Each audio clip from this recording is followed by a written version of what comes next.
Life gets busy. I remember those days juggling work, errands, and trying to keep a semblance of order at home. The television became my go-to babysitter. My little one, mesmerized by the bright colors and catchy tunes, would sit quietly for hours. It felt like a win-win. I had time to breathe and my child seemed content. But then came the worries.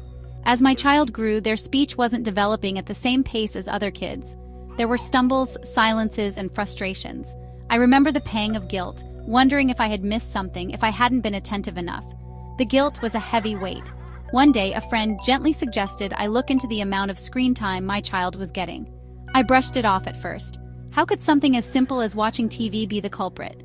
But the seed of doubt had been planted. I started paying closer attention, observing my child's interactions, their reactions.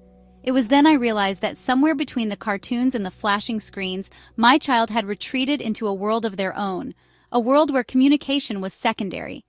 The research is out there, and it's startling. Experts have found a direct link between excessive screen time and delays in language development, particularly in children under the age of 5. The brain, during those formative years, is like a sponge, absorbing information and forming crucial connections.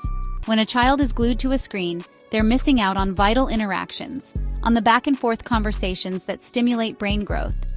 Language is not just about words, it's about understanding, processing, and responding to the world around us.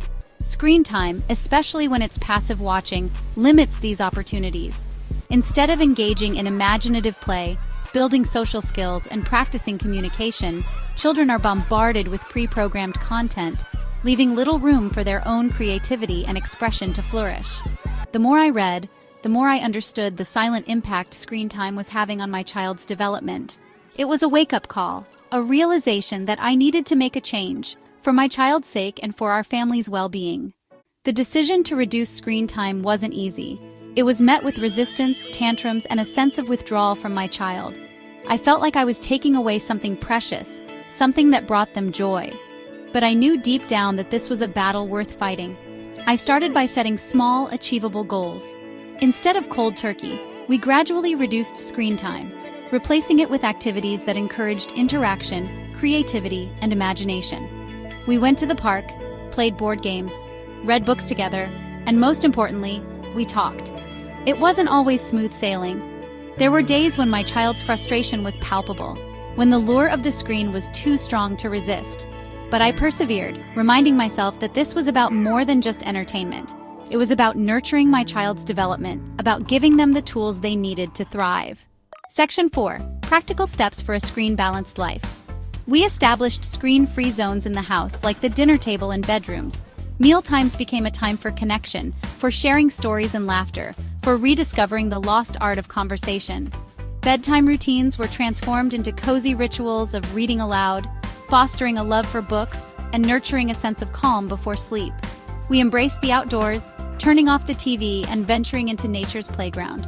The park became our sanctuary, a place where imagination ran wild, where laughter echoed through the trees, and where my child's natural curiosity was given space to breathe. Weekends were for family adventures, exploring new places, trying new things, and creating memories that would last a lifetime. We visited museums, went on hikes, and discovered the simple joys of spending time together, unplugged and fully present. Section 5. Witnessing the blossoming. The transformation was gradual but remarkable.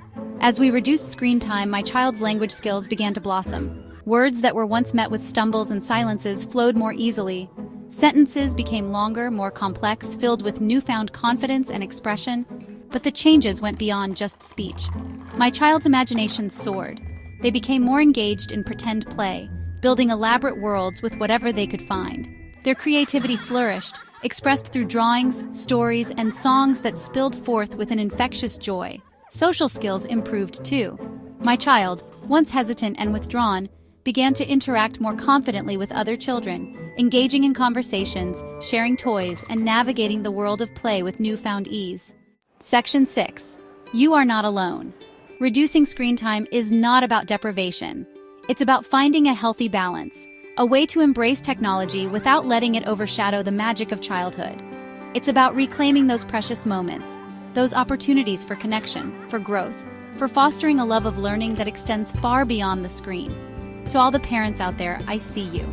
I hear your worries, your doubts, your struggles. You are not alone in this journey. Reach out to other parents, share your experiences, seek support and encouragement. Together, we can create a world where our children thrive, not just in the digital realm, but in the real world, where connections are made, imaginations soar, and every moment is an opportunity for growth and wonder.